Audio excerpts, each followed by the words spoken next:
Hello. Thank you for being here. Yeah, first off, apologies for not doing a show last night. Was just had a lot of stuff going on with work and hanging out with family and whatever. So yeah, I did put a little video of my dogs up on YouTube though. You can check that out. The ferocious beasts that they are. So what's up, Medieval Mike? Thanks for being here on Twitch. I really appreciate it. Yeah, if you're not following me on Twitch, please consider following me at Normal America with Rob Noor on twitch.tv. Bunch of lefties on there. Medieval Mike's one of the good ones. One of the people that's not really indoctrinated by them that follows me there. So, yeah, bigger following. I've been, for a lot of people talking politics on there, almost dominated by the left wing. So, I'm trying to be a right wing voice on there. But thank you all for joining me. So, not a lot going on tonight as far as I've been really busy with work here the past couple of days. Yeah, Republican. Thank goodness. Myself as well. Not a lot going on. I've been very busy, but you get a double dose of me tonight. So we'll just talk here. Talk about anything that the audience wants to talk about today. I'll go a little about the debate I did the other day, just a little more on it. But I did want to let people know that I will be on my friend Let's Be Frank's channel tonight at 10 p.m. Eastern. And I will put a link to that. It should be in the description, but I'll also put a link to that in the chat. And it's going to be a panel discussion. I'll probably go for an hour and a half. And it'll be all people that I'm friends with on there. So it should be a really good episode. My friend Sarah will be there, Drone Tech, SJG, Frank. They've all been people I've worked with before, and I think all their channels are really good. So, yeah, please consider checking that out. Let me see if I can find it. And I'll put a link directly up to, I think it's YouTube only, but it should be good. So consider checking that out. 10 p.m., so about an hour and a half away. So I'll probably go for about an hour here and then get ready for that. Again, let me put it up for you in the chat. What's up, Edith? Thanks for being here. Gunner, thank you so much. Yeah, Sarah's fantastic. She's one of my favorite people as well. So yeah, it'll be fun to do a video with her. So yeah, that's what will be going on here at 10 p.m. So you get a double dose of me. I just figured I'd come on an hour, do an hour before I do that, just so my beautiful audience could get to hear my lovely voice before I go on tonight. So thank you so much for being here. The other thing is, and I'll repeat this as time goes up, if anyone's looking to hire someone who could work from home, I'm definitely looking for a job. I'm kind of upset with my current employer, so I didn't get fired or anything like that, but there's been a lot going on. So I have a master's degree in speech communication. So if you know anyone who's looking to hire someone, I'm also trying to get into more of a political thing. For those of you who don't know, I was offered a job by the Trump administration here in Pennsylvania, and I turned it down because they told me I couldn't do social media. So, and that was a no-go for me because I like doing this channel. So it is what it is. So, all right. Thank you all for being here. So yeah, so let's just talk a little about the debate I did the other night. I know I kind of did a recap after the debate. I appreciate you all for being there. So yeah, one thing that I do apologize for was raising my voice a little.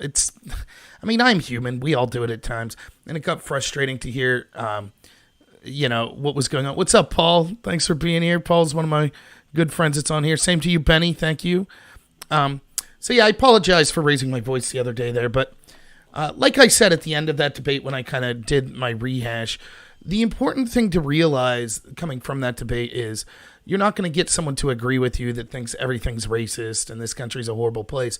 But I don't think Prime's what you would consider an extremist, the person I was debating, but even he wants the overthrow of this country. It is a Marxist revolution. That's what's going on. My friend Drone Tech put a good video up that you could check out his video about Don Lemon, and Tucker Carlson points out this hypocrisy that Don Lemon just, 3-4 years ago was talking about the most important thing to the black community is increasing two-parent households. Now he's endorsing Black Lives Matter, whose stated goal is to end the nuclear family. Again, every one of the goals of Black Lives Matter will make lives worse for every Americans, working Americans, particularly for inner city black Americans. Marxism on the whole will be an utter disaster for this country. And look, you might say, oh, it will never happen. It's happening. It's happening as we speak. They control all of the institutions of power. They absolutely control them. Look at the Supreme Court rulings that have come down just in the past 2 weeks. This is an argument I used to have with my friends on the left all the time. They say, oh, we need to pack the courts. We need to add more Supreme Court justices. It's not fair that the Republicans have historically appointed more recently than Democrats.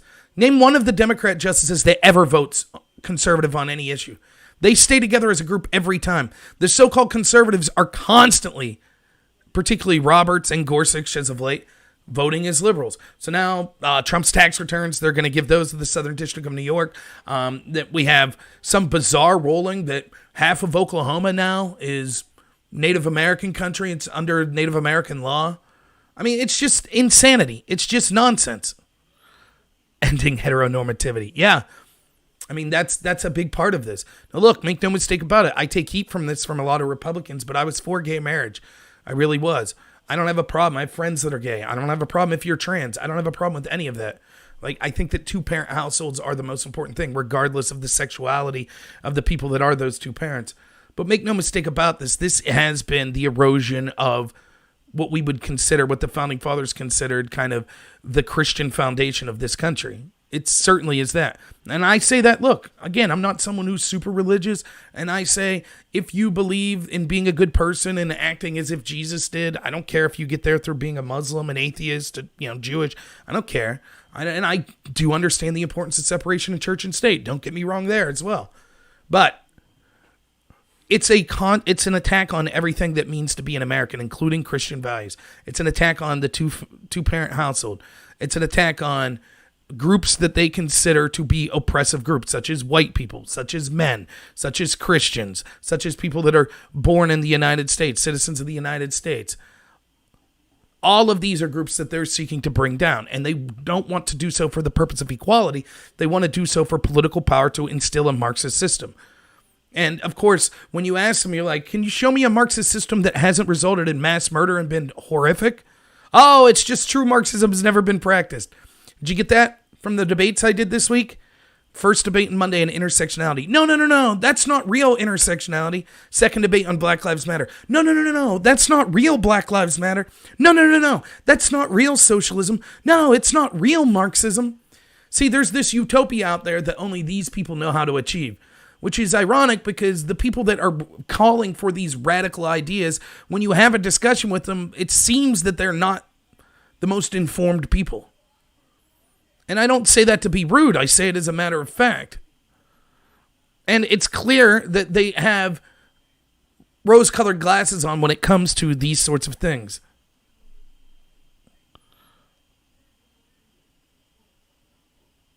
Yeah, you could be right, Paul. I mean, it's not looking good for the U.S. It's really not. We shall see what happens in this election. I would say if the election was held today, Trump would lose in a big way. And I think that it would probably be 50-50. It'd probably be too close to call. But with the corruption of the Democratic Party, it won't even be close. Trump will get crushed because they'll cheat. They'll be corrupt. They'll have their media do stuff. And they're going to get worse and worse and worse. Look, part of this is Trump's fault. Trump could have started arresting people in this deep state with the evidence that was made public that I was pointing out on my channel every day. He could have been doing this a year and a half ago, 2 years ago. He chose not to. I think that he thought it was a political strategy to wait until it was close to the election and then start to release details. Now the average person could care less about James Comey's corruption, the corruption of the people at the intel community. All they know is how racist this country is or how COVID's going to kill everyone. So we have to push back on those narratives and still have to say, oh, by the way, look at this corruption that went on. No one even cares. I try to tell people about it. They're like, even people that are huge Trump supporters around here, even when I try to tell them, yeah, remember like this corruption, let's see what comes out. Like when we see if people are indicted under, on Mueller's team or something like that, they're like, well, we're more concerned about the revolution of Black Lives Matter. Exactly. And they're kind of right to be. But all of this revolution, if it would have been attempted after the American people would have seen the corruption and people would have been locked up and charged with crimes that were corrupt going after Trump, it would have been an easier case to sell that, like, look, do you think it's any surprise that the Democrats are pushing Black Lives Matter, another corrupt tack on this country and on the president? But instead, we waited. Yeah. I'm sure that Dylan mocked you for Obamagate, That's fine. Maybe Dylan would like to debate me on it at some point. It's a total disgrace and joke.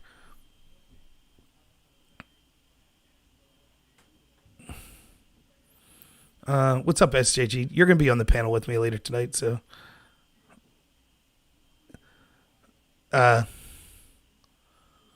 Yeah, I mean, I'm assuming me and SJG will be the more pessimistic of the two on the panel.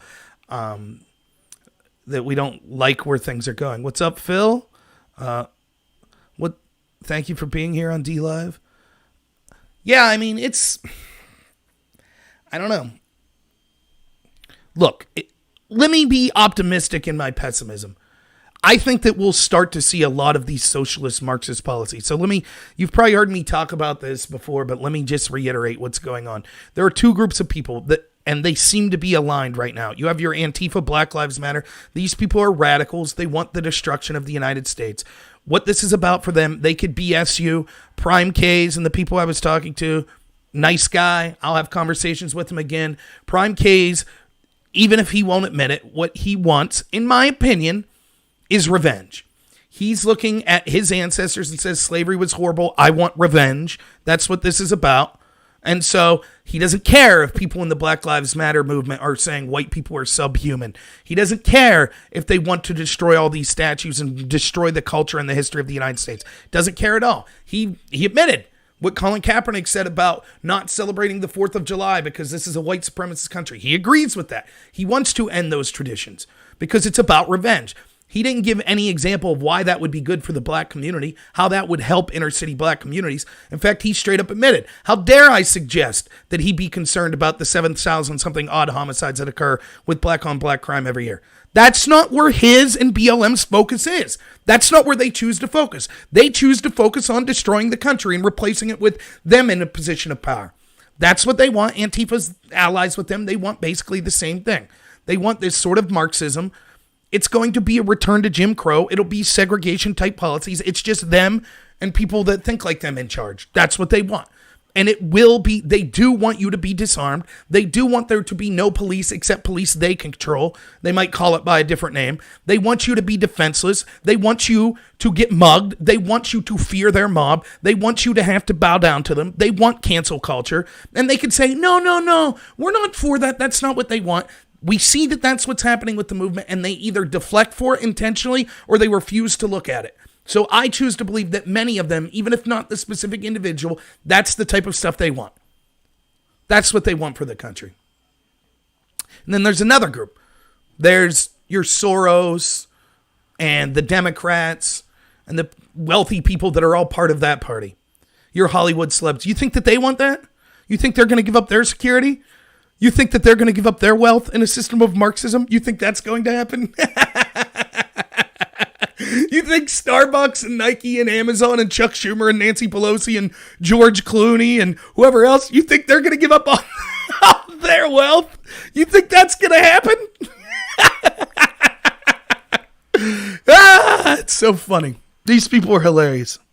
Yeah, we'll see you in a bit, SJG. It's going to be on Let's Be Frank is the name of the show. I'll put... That's the link I just put in the chats where our panel is going to be tonight.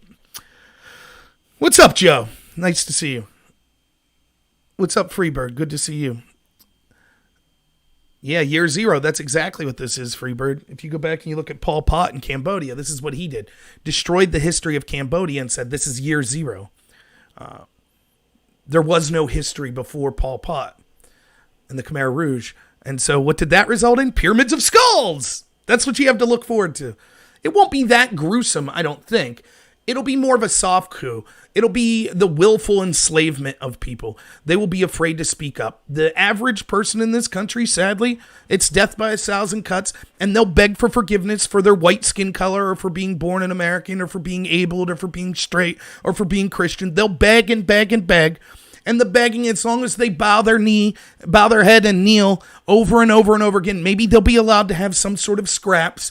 And when the mob decides to turn on them, no one will be there for them, but it'll just turn on people one at a time. So everyone will sit back and say, it's okay. That's what woke America is. That's what millions of people will be. And then you'll have Trump supporters. If Trump loses, even if it's corrupt, they won't do anything. They'll say, shucks, we'll get him next time. It's tough. Hey, I know. We'll vote for those same Republicans again in 2022. That'll get them. You know, all those ones. You hear the chorus of them right now? I think I could hear them if I listen. I could hear all the Republicans standing up to this Marxist revolution. Oh, I'm sorry, what's that? Oh, they're all afraid of being called racist? Oh, they don't care as long as they keep their jobs? Yep, that sounds about right. So there you go. Yeah, I'm with you, Medieval Mike. I'm not going to bow or beg for anything either. But you already see it. People are self-censoring now. They're afraid to speak up against Black Lives Matter. Not me. I'll talk about it all day, every day. I don't care. It's terrible for the black community. It's terrible for this country. It's a Marxist overthrow of the country. But these people in the establishment, they're not going to give up their power. Black Lives Matter are just useful idiots to them. They'll help them get into power, and then as soon as they're in power, you think, for example, for even a second that if Joe Biden's president, I mean, he won't be president. He might be in name, but he'll just be drooling on himself in the basement of the White House while whoever the vice president and the rest of the people run the show. You think they're going to allow violent threats and intimidation to be directed at them? You think that they'll have the police stand down if these people threaten them or try to have cancel culture on them? You think if people are wearing Biden hats and people are beating them on the street, you think that they'll just stand down and say, oh, we're not going to say anything? I don't. See, here's the sad truth, Black Lives Matter and Antifa. You will be cracked down upon as soon as you raise your fist against the actual people that are controlling these institutions. And I tell you all the time, the real power of Black Lives Matter isn't just how popular are in their extreme demands that no one's pushing back on, but it's that they have convinced everyone that they don't have power. That all the institutions are against them. You saw it the other day. Well, yeah, lip service is against them. The corporations pretend to be with them. Yeah, and they're canceling anyone who disagrees with them. Well, but it's just for profit motive. Who cares why it is? And that's a lie. It's not just for profit motive. Because there are millions of people in this country that have conservative beliefs. It just seems that no corporation sticks up for that. I wonder why that is. Oh, it's because the left engages in cancel culture and the right barely does. So if you're a corporation, you're like, whatever, we're going to bow down to these progressives because we know the conservatives will use our products anyways because there's no other alternative, and the progressives will firebomb our offices or cancel us or lead advertising boycotts against us, etc. And it works. It works. That's why I put that video out the other day that said it's war. I'm not cheering for violence. I'm not cheering for doxing people, but it's time that we go on the offense. Of course Biden won't debate Trump. Of course. I mean, it's almost like those of us have been saying these things. How could we be so prophetic? How could we know all of this stuff? I wonder why. Like when I told you 7 months ago, when everyone was saying Trump's got it in the bag, I was like, wait and see. They're going to intentionally collapse the economy. What did they do? I didn't say they would use COVID. I didn't see that coming. But I knew they'd collapse the economy. I knew that they would do everything they could to get out of debates. I knew they'd do everything they could to keep Trump supporters from rallying and going to Trump hearings. Show me one time, could someone show me, like we saw at the past 2 Trump rallies at Mount Rushmore and where was the other one? Arizona. Can someone show me one example, just one, of a bunch of conservatives trying to block people from getting to a Democrat rally? Anyone? Can anyone show me that? But we're just supposed to say, oh, that's normal. Yeah, the MyPillow guy, that's it, right. Tony Patriot. Nice to see you, man. But yeah, I'm not surprised.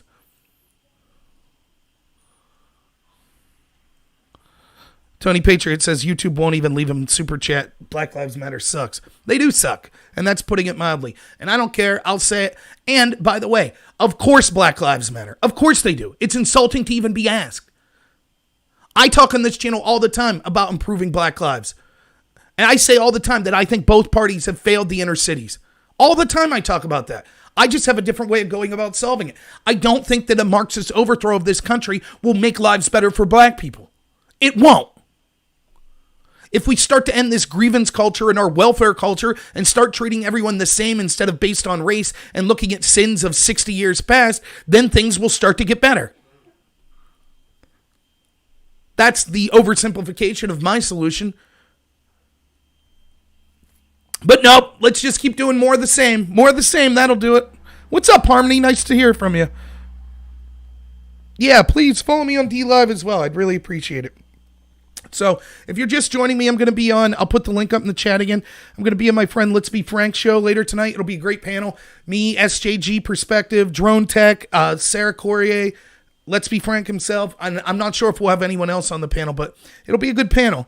I sound racist. I hear you, SJG. So I've been told.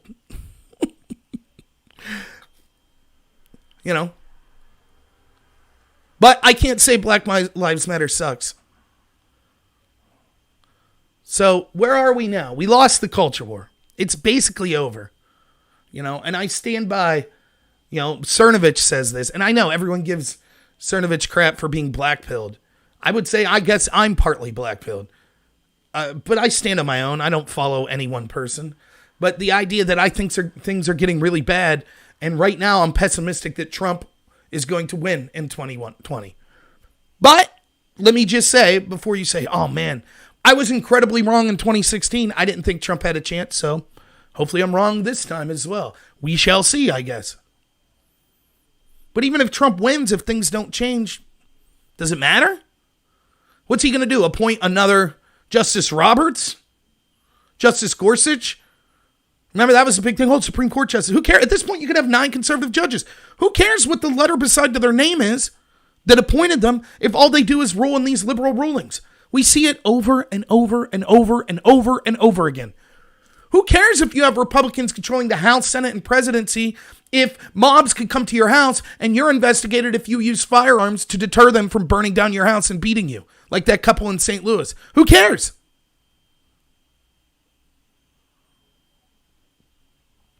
And so what's eventually going to happen is the left is going to get the utopia that they're clamoring for. That's what's going to happen. We're going to defund the police. That's going to happen. It'll happen nationwide. You'll see it all over the place. I say go for it. Do it at this point. In fact, in 2022, I'll be running on giving the left exactly what they want. Now, I still respect most police officers, and so I will be suggesting that they all get a pension, the ones that we have to let go. But still, it will save money, so we'll let you go, but you get a pension for like 5 years while you work to find another job. Or if you've reached retirement age, then you just get your pension. And then we'll have kind of a graduating scale. If you were 2 years away from graduating or from getting your pension, you get 80% of your pension every year, etc. So we'll do that, do right by the police officers. But let's see what a world without cops looks like. I say go for it. I'll be fine. I live in rural Pennsylvania. We'll be all right. Let's see how the rest of the country looks. Heck, I say get rid of these racist truck drivers too, right? No need for these racist truck drivers to be hauling food into the inner city. And the racist farmers that are raising the food. Nah, we don't want them either. Don't send that food to the inner city. The inner cities are great. They're great utopias. They'll be able to survive on their own. Let's give them what they want. Go ahead. Give them what they want. Give them 4 years of what they want.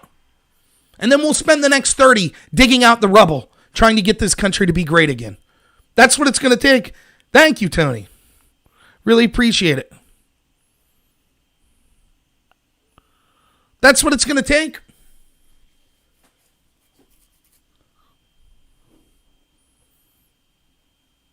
Before the average person says, you know what?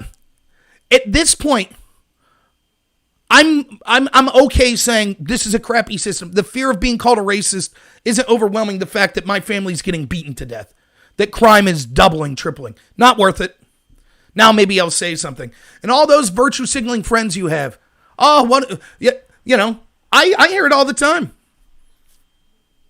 Yeah, you're right. You have white privilege. Give up your money. Oh, no. I don't want to give up my money, but we should vote to give up everyone else's money. I'll stay where I'm at. Yeah. I'll keep my security force. Get rid of it all. Get rid of their money. Go for it. Do it. Totally for it. Go. Yep, you're right. White privilege. Yep, all of your wealth. Give your land back to the natives. Yep, give your land back to the natives. Yep, absolutely. You're so woke. Do it. Oh, you won't. Yep, that's what I thought. Do it. Let's race-based policies everywhere. Let's do it. That's the only thing that's going to wake people up. That's it. You still trusting the media? That's who you're trusting?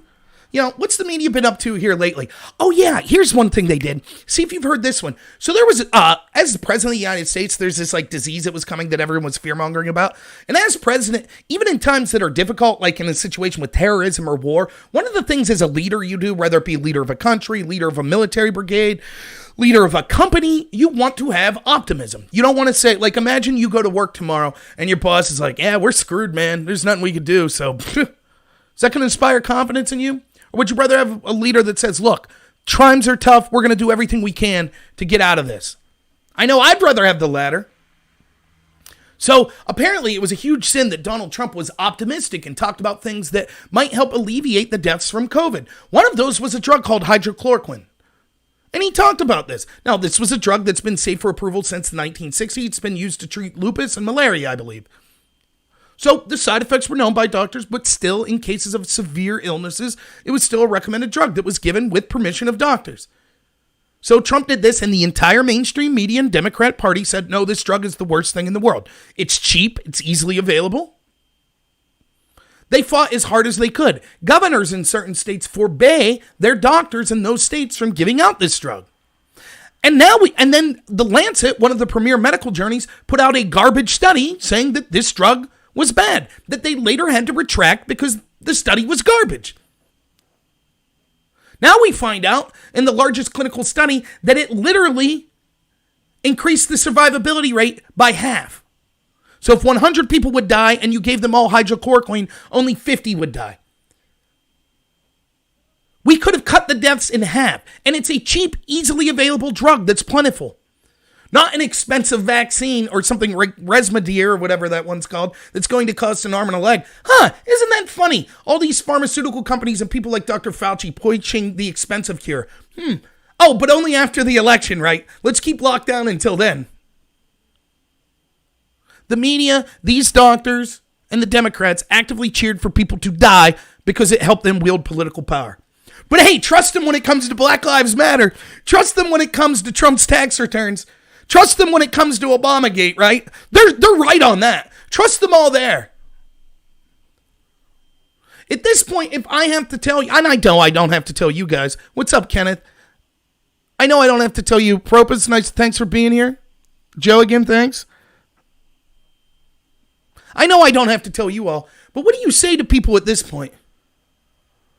I mean, the discussions that we're having about COVID is absolute insanity. Literally, the scientists told us, you have to stay locked in. You can't go to your job. You can't. Or you're going to spread the disease. But you can go out by the hundred thousands and protest and riots for Black Lives Matter. If you want to protest for a Marxist organization that wants to destroy this country, that's good. That's important. And of course, I bring this up in debates and stuff, and people say, no one said that. Then I provide the evidence.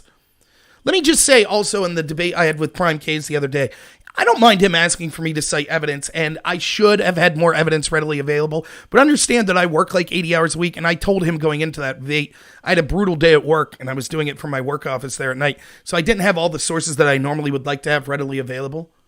But I think I was able to provide almost everything that he asked for.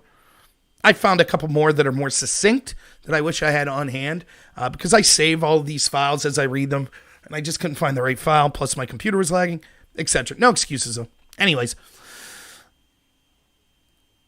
so we see that the doctor said that, and then once we saw a spike in cases that correlated exactly with a doubling of testing, they said, the spike, it's because Trump's rally and it's because Trump supporters, but not the BLM people. It's not them. It's not them at all. We have a paper. The Washington Post cites scientists that say this, health professionals that say this. I'm no longer going to trust you as an expert if you say that. It's such garbage that it's unbelievable. And everyone I talk to on Twitch, all of these lefters are like, this is what the scientists say. It's what the scientists say. By the way, it's the same scientists that tell you racism's everywhere. It's the same scientists that tell you every year, global warming is going to kill us all. Those same people, the experts, the scientists, the people, it's the same ones that tell you open borders is a good thing. All the evidence shows open borders is a good thing. You're starting to see the problem. See, when you let academia be overran by extreme leftists for 30 years, it turns out that they stop doing science and they start doing propaganda. So now we have to fight against it. And they won't engage in common sense. You can't just look at someone and say, could you please explain to me why this group of 100,000 people don't spread a virus, but this group of 30 people going to work does spread the virus? Well, the mask and everyone in Black Lives Matter was using hand sanitizer. So just so you know, before they beat that old couple in Rochester, before they killed David Dorn, don't worry. They were very safe in putting hand sanitizer. Before they're tearing down the statue, don't worry. They're putting hand sanitizer on. Don't worry about it. Trust the people I talk to that defend Black Lives Matter. They know more than you. They know for sure. In Chaz, before Chaz's security guards, a.k.a. their cops, shot and killed that 14-year-old boy, and you could hear on video, they said, oh, you're still dead, and put one on his temple and pulled the trigger. Violent police murdering something. Supposedly the whole thing that Chaz was about avoiding happened in 3 weeks? Worse than any situation we see with the police outside of that. But remember, they put hand sanitizer on before they shot that kid. Trust them. They weren't spreading it. Just so you know. I mean, it's nonsensical. And this was the way it was in the debate community as well when I did debate. You find a piece of evidence that says something, and then it's like, see, there's evidence that says it must be true. It's garbage. We found evidence that says that black people in Ferguson were 90% more likely to be stopped for jaywalking than white people. Okay, that doesn't necessarily prove racism. Perhaps black people jaywalk more than white people. He says 90% more. I don't know. Let's talk about this type of thing for a second. First off, if your entire culture tells you, the entire country tells you, police are all racist and they're going to try to kill you if they pull you over, you're probably less likely to seriously follow laws, particularly laws that aren't that, of crimes that, aren't that significant, like jaywalking or not wearing your seatbelt or stuff like that. By the way, many of these laws are stupid. Jaywalking, I get. Not wearing your seatbelt, stupid. You should have the right to not wear your seatbelt if you want. So if you're more flagrantly violating the law, there's probably a better chance that you'll get busted for violating the law. And right out the gate, it's like people can't figure this stuff out. Why? Can you think for a second? Let me just ask you hypothetically. Let's say you're an alien and you don't know anything about white people, black people, Asian people, Hispanic people, whatever. But you're kind of familiar with the idea of there are rules and there are people in societies tasked with enforcing those rules. We'll call them police officers. So if you're an alien and I'd say, okay, here's a particular area. In this area, we see that one group of people is way more likely to get jaywalking tickets and speeding tickets and things like that. What would be your first example, without knowing anything about skin color? What is the very first thing you need that you would guess? Why would one area have more speeding tickets than another area? One might be that they're speeding more. But other than that, what's the prerequisite for giving out speeding tickets? Even more of a prerequisite than someone speeding. Because you could say, well, they weren't really speeding. What's the very first thing you need to give out a speeding ticket? Does anyone have a guess? I'll see if anyone can come up with it. And it took me all of 3 seconds to hear this study and be like, okay, the first thing I would ask is X.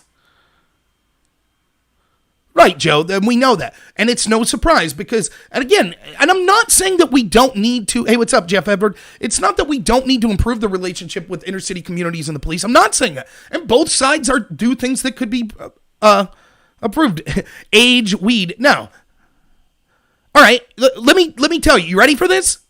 The first thing, the prerequisite you need before giving out a speeding ticket, this is going to blow your mind. You ready? Is a police officer to give out a speeding ticket.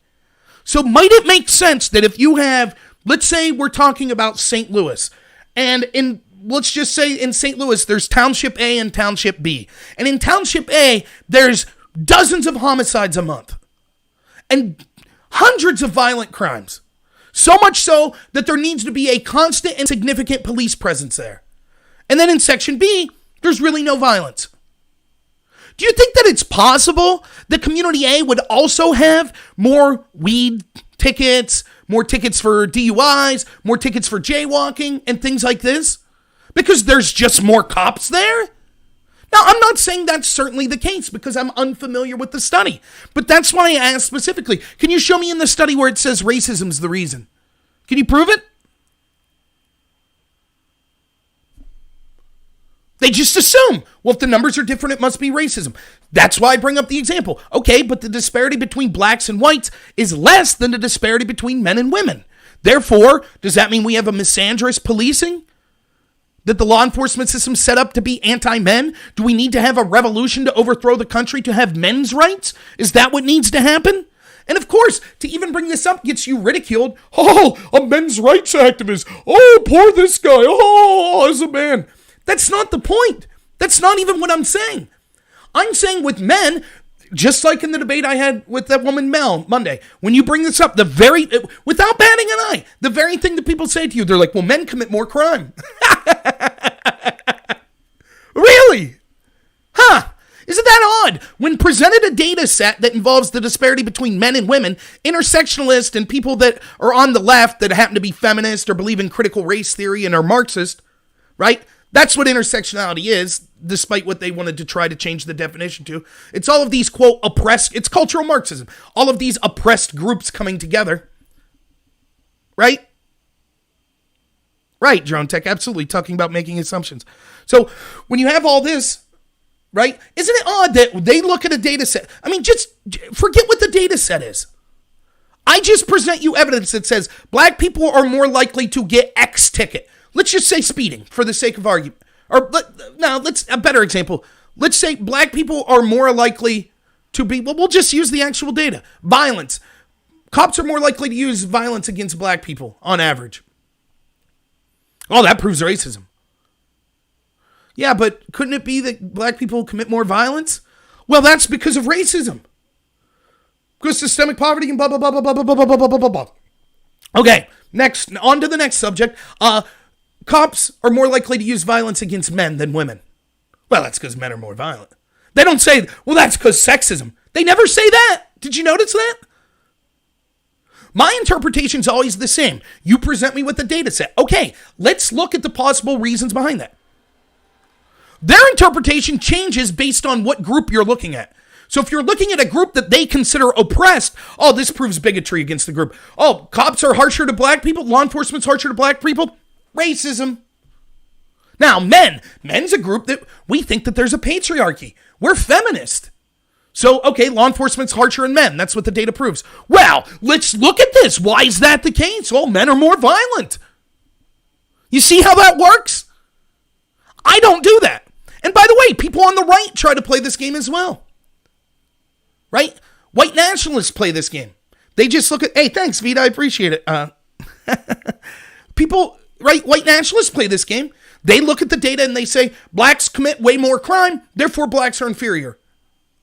I'm against that as well. I say, well, wait, why are blacks committing more crime? Let's look at the reasons. Does that apply to blacks in rural areas, suburban areas, or are we just talking about these inner cities, right? That's what I'm trying to do. But I'm called a racist for just bringing up the stats. So they're allowed to use any statistics they want. And I said this all the time, right? This is something you see with the illegal immigrant argument. One of the first things the left will always bring up with illegal immigrants, they'll say this. It'll be one of the first things you hear. And by the way, it's a lie when you actually look at the data, but they'll say, actually, illegal immigrants are less likely to break the law than American citizens. So the very first point I make is like, oh, so it's okay to now look at that data? It's okay to look at the likelihood of breaking the law from a subset of people? That's no longer racist to do that? Just checking. Because when we do that with, say, the African American community, you say, well, that's racist. And let me be really clear. The reason that I bring up crime in the African American community, I'm not bringing that up flippantly. I'm not just trying to bag on that community. I've said it again. I think that the Democrats have issued terrible policies that have made the inner cities hellholes, and the Republicans have basically ignored them. Both of that's unforgivable. We should be doing something as a country to govern in a better way for these inner cities. Again, my solution is to cancel grievance culture. Stop the welfare culture that we have. That doesn't mean we don't have social safety nets, but stop focusing on race and the idea of victimhood, and I think within a generation we'll see things start to rapidly improve.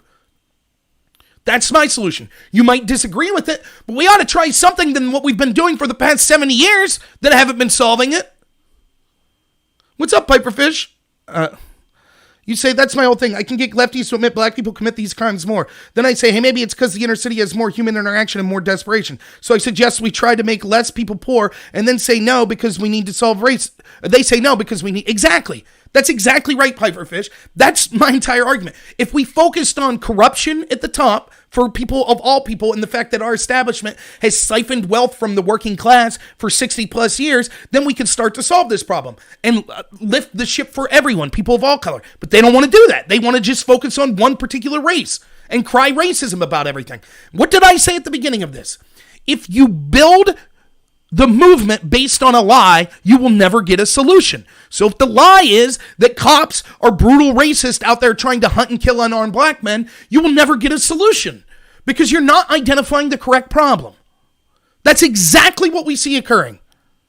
And it's really hard to have an honest conversation. And look, I think I did a pretty good job in that debate Tuesday. I think I could have done better. There were things that I got distracted with that I would have liked to do better. But that's basically the point that I'm trying to make. And there's none of it. There's none of it. How dare you tell me what to focus on? That's the response you get. When you talk about this stuff, it's like, wait, what? It's all racism. Tear all the damn statues out. You're damn right I want that statue of Lincoln taken down. That's the response you get. Marxism. That's what they want. Which would be devastating. How many times do we have to run the Marxist experiment and see millions of people starve to death and be slaughtered before we start to realize that it's a not tenable solution? Non-tenable, not tenable. So I bring up the stats about African Americans committing more crime to show, because they're making the initial claim. So the debate is the country is racist. And Black Lives Matter is currently focused on the racist law enforcement system, particularly policing, right? To which my response is, no, there's no proof of that. Now, let's for a second let's grant this argument. Let's say that the sole reason that there's more violence in these inner city communities, many of which happen to be black, which leads to, I would say, is the biggest factor leading to more violent altercations, both justified and unjustified with the police. Let's say that the reasons that violence is occurring is all because of racism. It's because of redlining in the 60s. And jaywalking tickets. That's why this violence is going on. That's what the Black Lives Matter people will have you believe. Okay, let's assume that's the case for the sake of argument. Then, okay, there are things that we need to systemically fix about this country. Fair enough. What does that have to do with the cop on the beat? What did that cop do? Again, let me make this as clear as possible. Do you understand what I'm saying here? It's just a tough point to get. Even if you, once you concede that, and you have to concede it because the data doesn't lie, that the African American community is on average committing so much more violence, you start to see maybe this is why police are involved in more violent situations with the African American community. Now, you might say, yes, but let's look at the reasons why the African American community is committing more violence. Fair enough. I agree with you totally. Let's say that you prove it's all because of systemic racism. Okay, I disagree, but I'm willing to have the conversation so you prove that. Okay? What does that have to do with the police? The guy that's making $50,000 a year working for Chicago PD, he didn't make the redlining laws in the 60s. So why are you directing your ire at the police? Pigs in a blanket, fry 'em like bacon, screaming at cops, yelling at cops, fighting back against cops. What is all that about? Wouldn't you just say, hey, police, you're just someone who's working. You're being tasked with trying to solve this violence. But the reason that there is violence is because the institutions that employ you are themselves racist. So we're going to go after those institutions. But that's not what they're doing. They're going after the police. Why do you think that is?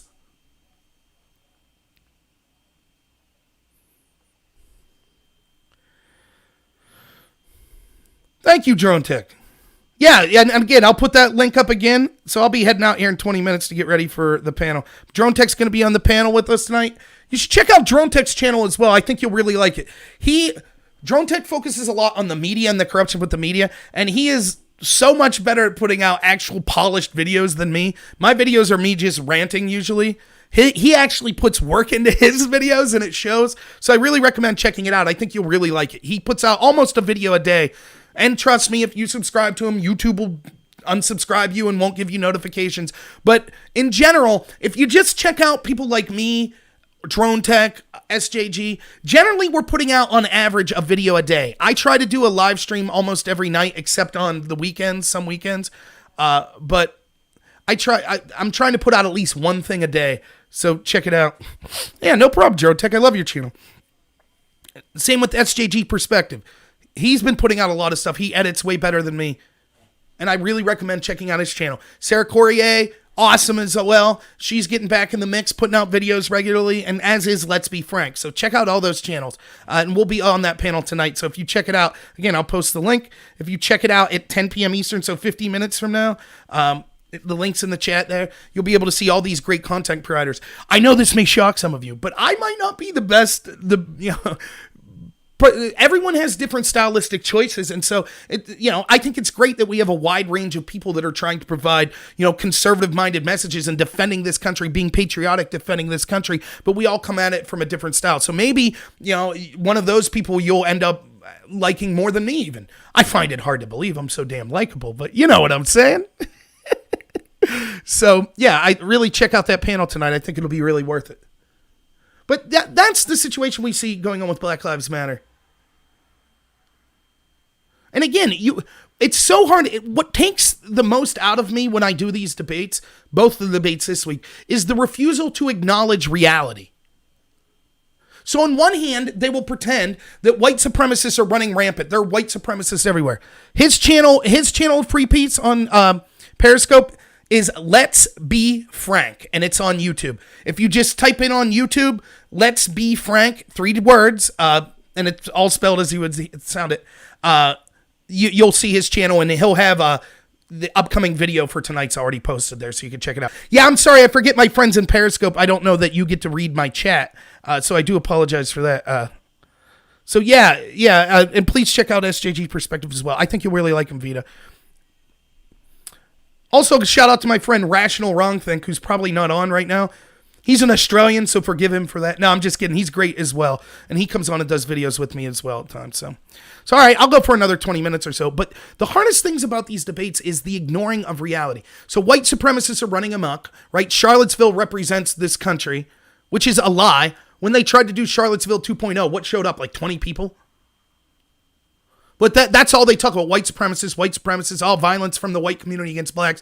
Again, the most recent Bureau of Justice statistics show that an individual black person is 48 times more likely to commit a violent crime against a white than vice versa. They don't care. They don't care that the data... And you could be like, look, there's video after video of this, and of mobs of blacks beating up white people or something, or beating up Trump supporters, and they say, oh, no, that's just anecdotal. Okay. What about the Bureau of Justice statistics? Oh, no. Again, I'm not saying that to malign the black community. I'm just saying, every time I'm bringing up that stats, it's pushing back against an argument they're saying. So it's just a lie. Does that mean, by the way, that does not mean, it's still like, even if you go through the numbers, it's like an average black. And by the way, when you say it's... Look, the numbers are complicated because the numbers don't show, was each of those crimes of a black on a white committed by a different black person? Probably not. But if you just assume that it did and break it down to average, it's still like only slightly over 1% chance of an individual black committing a violent crime against a white. 99% of black people are good as well. I'm not trying to malign people in the black community. What I'm saying, though, is when we talk about this narrative of white on black crime, the numbers don't back that up. The numbers show the opposite. When we talk about the narrative of police abusing black people, the numbers don't back that up. It shows that there's an incredibly more amount of violence in the black community. That's why I bring those numbers up. You're told that you're racist. You're supposed to just accept, oh, all of this happens and it's racism. And when you point to actual data, people are like, oh, that's racist to bring it up. What a hell of a system they have set up. Just like that book, White Fragility. If you say, well, wait a minute, I don't believe in this concept of white fragility, they say, aha, that's proof of white fragility. So you either agree that you have white fragility or you disagree, which is proof that you have white fragility. You either agree of racist law enforcement or you disagree, which is proof that you're racist and defending racist law enforcement. That's the conditions that they've set up. And so they deny that reality, and they deny the reality of all this stuff we could see. The riots? What riots? I didn't see that. Black Lives Matter? People beating people? I didn't see that. Nation of Islam at George Floyd's funeral? I didn't see that. Black Lives Matter person shooting someone in a car at Provo? I didn't see that. NPR pushing a story that says white supremacists are running over Black Lives Matter supporter, when in reality it was a black woman who had her car surrounded and a Black Lives Matter supporter pulled a gun on her. I didn't see that. Isn't that odd? They never see any of these stories. But if one cop shoots one can of tear gas when he shouldn't, they saw that. They saw that story. Guaranteed. All the cancel culture stories. I didn't see any of that. But Black Lives Matter is involved in cancel culture? What are you talking about? I didn't see that. And that's why I said to Prime, I was like, I feel like we live in two different realities. And if you're wondering which side's right, because you're like, okay, Rob, if you think there's two different realities, how do we know which side's right? Ask yourself this. Every time we see villainous dictators and villainous movements throughout history, there's certain things that they all have in common. And I'm not doing the whole Nazis wore pants, therefore, I get it, right? But there's certain practices that almost every time you see, they're almost never justified, such as censorship, book burning, dismantling history. Every time you see that in history, something bad's going on. Every single time. Our side says, I go out there and I talk to people that disagree with me all the time. I debated this left-winger Destiny. 9,000 people watched that debate live. I'm guessing 8,900 of them hated me. They're super left-wing people. When I go to debate Prime K's or Mel and I go on Dylan's TV show or Dylan's show, I think Dylan's a good moderator. I do. That's a left-wing audience. There'll be 2 or 3 people in the chat that agree with me. Everyone else is just ripping me the whole time. I don't care. I'll go into those venues. I do a panel. The first panel I did in Dylan's show, it was basically 1-on-7. I don't care. I held my own. I think I do very well. In fact, I actually think I do better than that.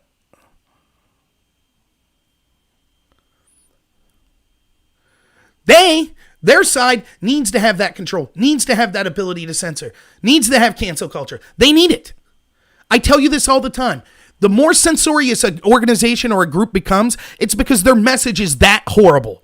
And so Black Lives Matter's message is disgusting and terrible and a disaster for this country. So they need to censor anyone who would dare criticize it.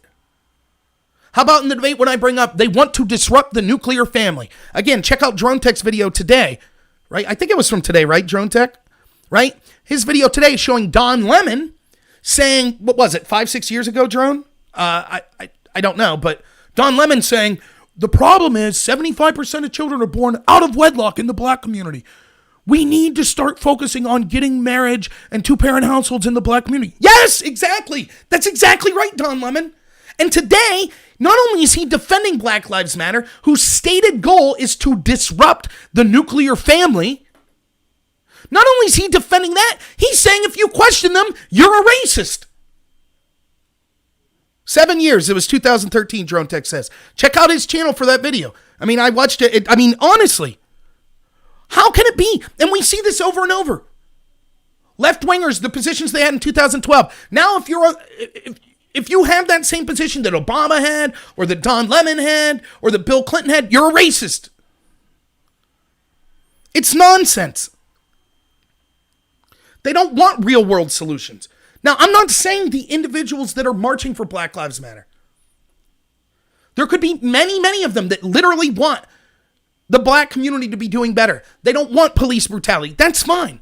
I think a lot of people are being misled about what the movement is. But the people running the movement and the people in power supporting it, all these corporations, the Democrats, all of these oligarchs, the entertainment industry, Silicon Valley, academia, they know what's up. The people running it, they know. And they don't want to solve the problem. And I asked Prime this. I said, I could have asked this better, but if Black Lives Matter is so effective, how come when this started in 2014, 2015, can you show me some real world change that's resulted based on their movement that have made things better in the black community? Instead, we see the Ferguson effect. Homicides went up dramatically in the black community. So show me the real world solutions that were employed. Or, hear me out, could it be that every 4 years, when it benefits the Democrats politically, we'll hear about this? Isn't it odd how that works, that cat? For 60 years, the Democrats have been saying, hey, if you vote for me this time, we're going to really clean up the inner cities. The black community is going to be doing stronger forever if you vote for us. And then they vote for them and nothing. They're ignored for 3 years. And then that 4th year when it's election season again, all of a sudden they care about the black community again. Isn't it odd how it works that way?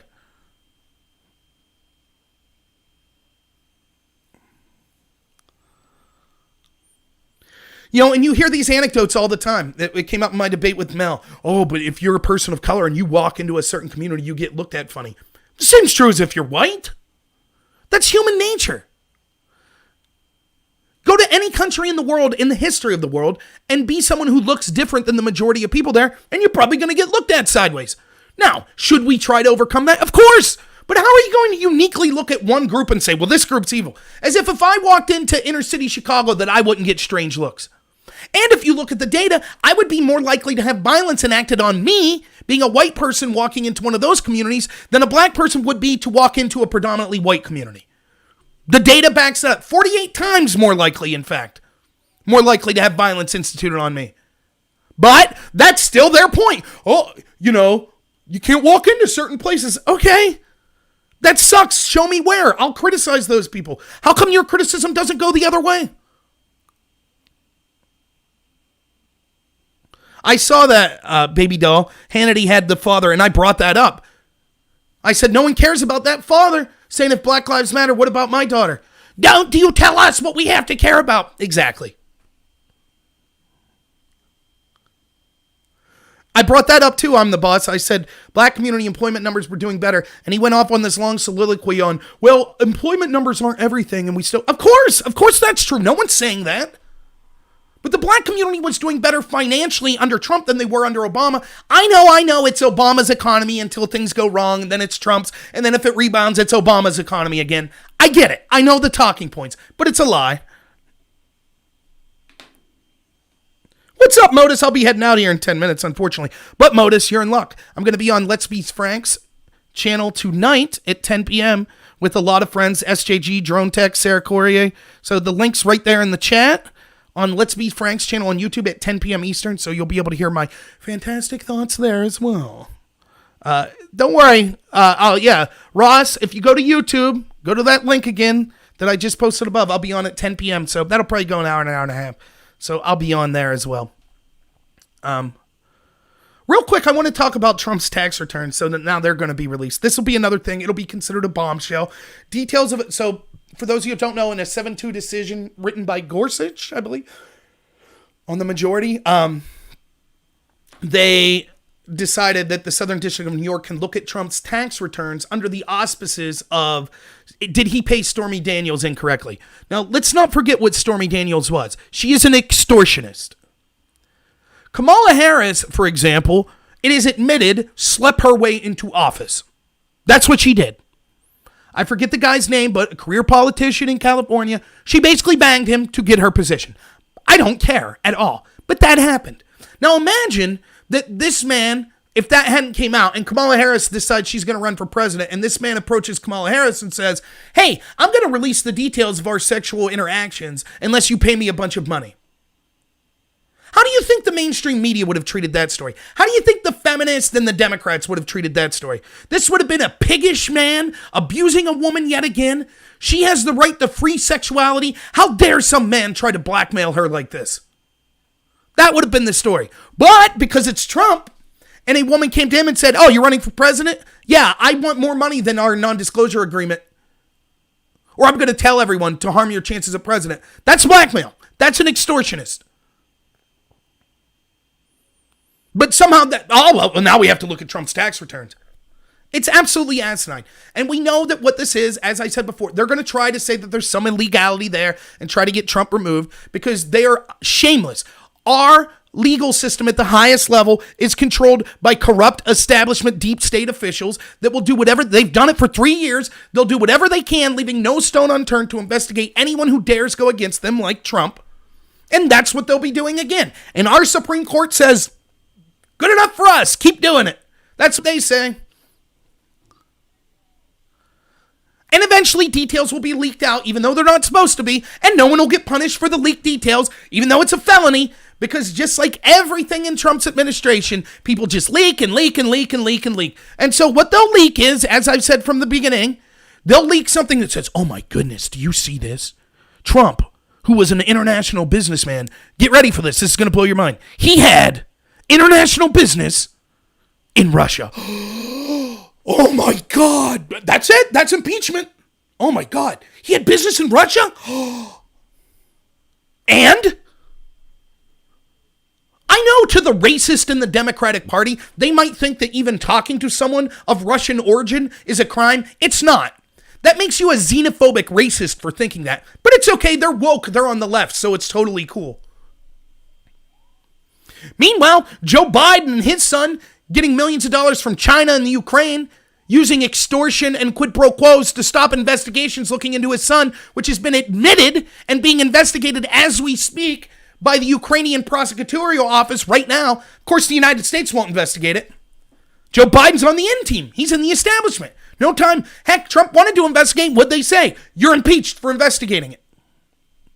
That's how corrupt our system is. This is what happens. It's every level. Not necessarily your local level, but once you get higher. I had people tell me, oh, you think that the institutions are dominated by Black Lives Matter? No, they're not. They're dominated by groups that are currently pushing the message of Black Lives Matter. But they're all dominated by the establishment, and the establishment doesn't like conservatives. They don't like Trump supporters. They don't like Trump. Why? It's not just because he's conservative. In fact, arguably, he's less conservative than many other people that have ran as Republicans. It's because he wasn't in the in-group. He challenged them. He called them out for their corruption, and they can't tolerate that.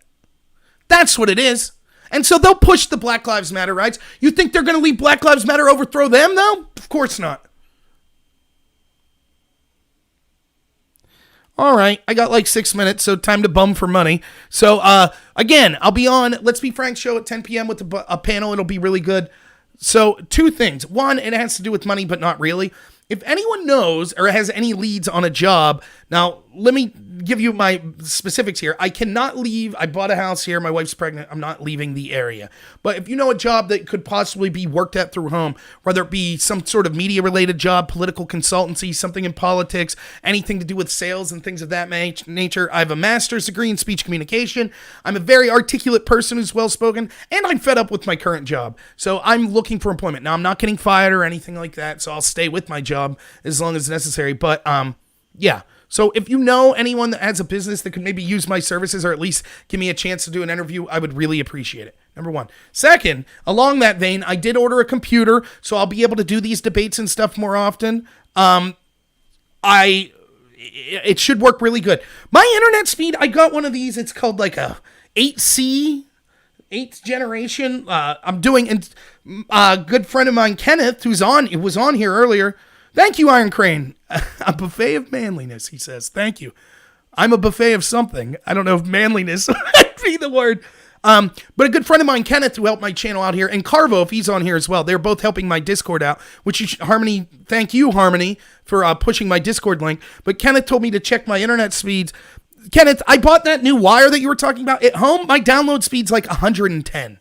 Like, it's awesome. So it's got to be the computer, which is what I thought all along.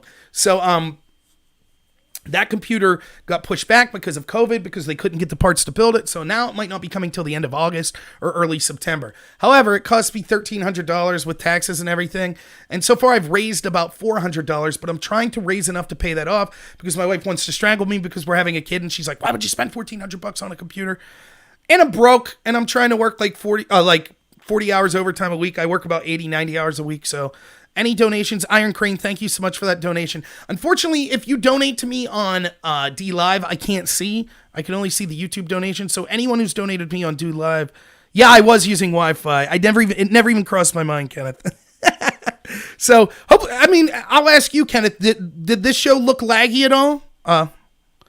Joe, I will give you my email. It's rob.no, and anyone who wants to email me any job prospects or any suggestions for videos to look at, please email me at rob.noer, Noerr, at gmail.com. Even if you just want to say love the show, hate the show, lose some weight, fatty, whatever, you can email me there. And I don't always respond to everyone, but I get so much email. Sometimes it just gets lost in the shuffle, but I do talk to a lot of people on there. So good. I'm glad it was good. So hopefully this wire helped out. But yeah, I sprung for like the most expensive one. Now, Kenneth, just so you know, I got the 6-foot one.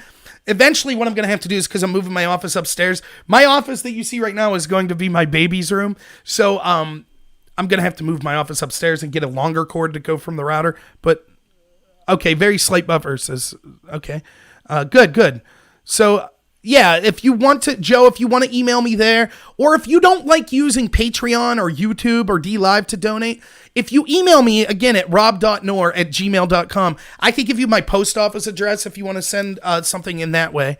So, yeah, go looting for the laptop. I've heard that is the rage. So, but yeah, thanks for that help, Kenneth. Thank you, Harmony. Thank you, Iron Crane. Thank you for everyone that donated. Everyone, thank you so much for being here. I really appreciate it.